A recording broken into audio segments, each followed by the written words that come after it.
I am your friend, Dr. Charles Apoki.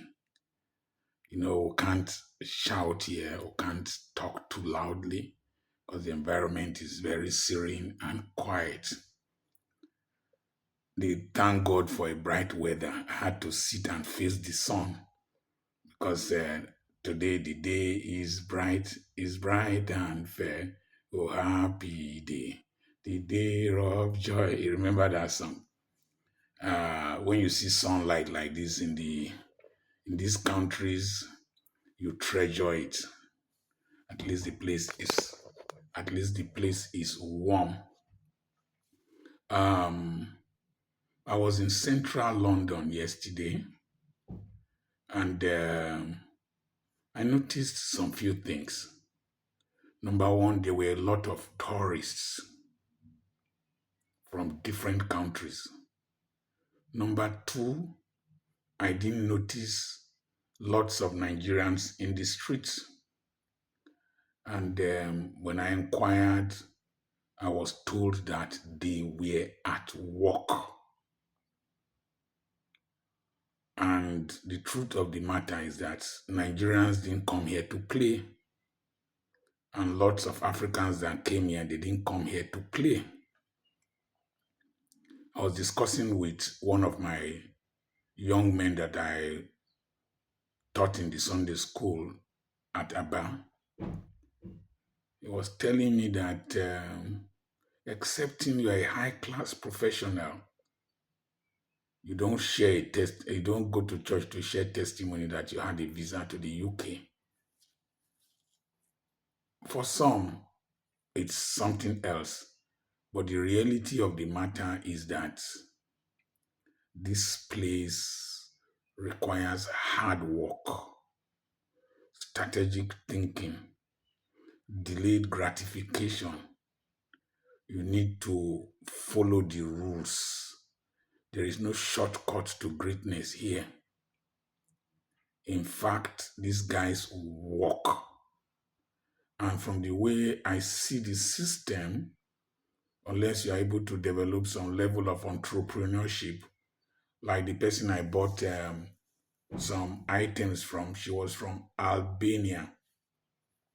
And I also found that along Edgware Road in London, the Arabs have established a lot of food companies, halal companies, restaurants, chains, small shopping companies where you can buy things.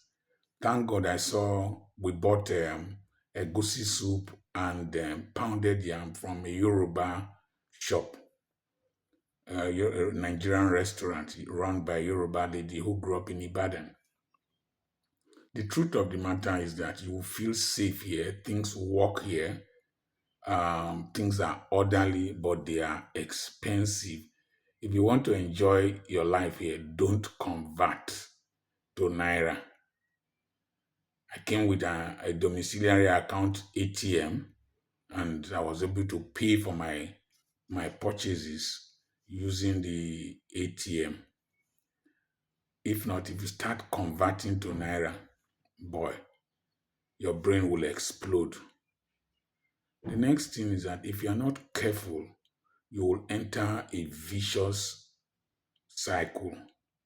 You work, you pay taxes, you pay bills, and then what else? You maintain yourself. Food, nearly everything costs a lot. And if you're not careful, you want to upgrade from maybe the small apartment you are in, you want to upgrade to a higher apartment, you take another loan, you just be paying loans. So you must think about a way of breaking this vicious cycle. I was in, let me do something.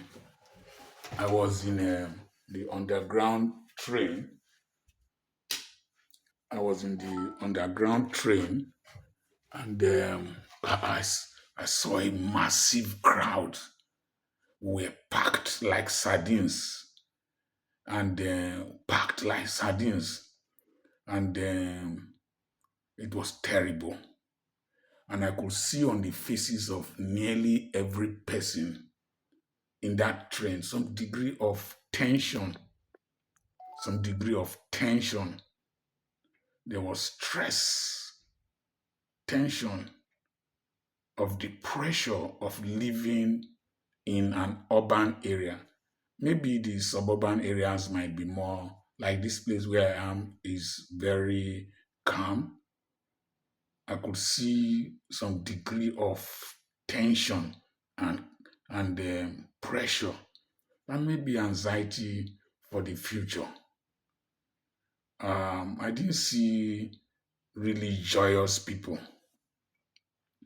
and I was a little bit disappointed in the entrance to the underground station from the River Thames end. It was dirty, it was uncleaned, and I was informed that a lot of those who were doing those jobs have left, and their citizens are not willing to do the jobs.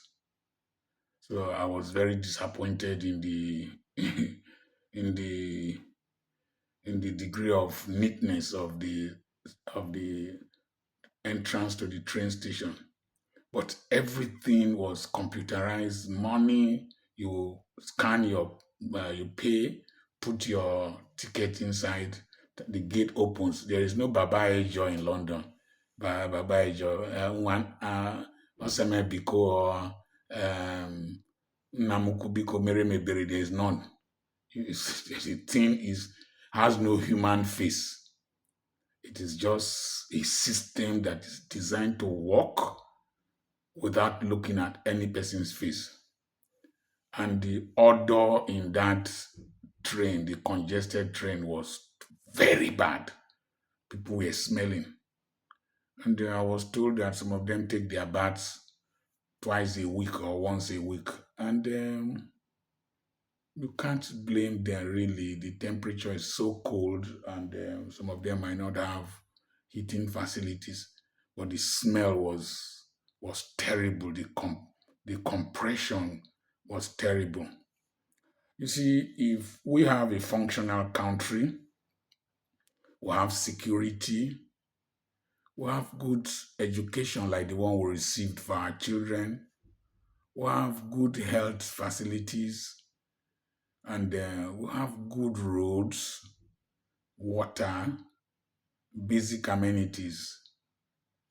For some of us who won't come here, and for many of them here, they will have preferred to stay in Nigeria. But the next thing I want to say, only God will punish our leaders. God will use Amadioha to strike our leaders. God will throw them in the deepest part of hell. Our leaders who came to school here, our leaders who saw how things work here, our leaders who steal our money to come and buy apartments. I went through an area, they said several of our former governors and former politicians bought apartments in those buildings. Those of them who stole money to come here to put money in this economy and destroyed our economy like houseflies and maggots who defecate where they eat, God will punish them.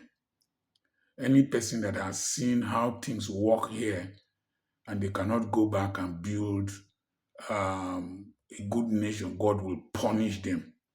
All those who see how peaceful this nation is and brought Fulani headsmen, invited them into our nation to start killing our people. I've stopped. I didn't want to go into Nigerian news because some of the things I'm seeing are terrible. All those of them, God will punish them. All those who rig and put very incompetent people into offices, God will punish them. All those Supreme Court judges that pervert justice to, God will punish all of you, punish all of you.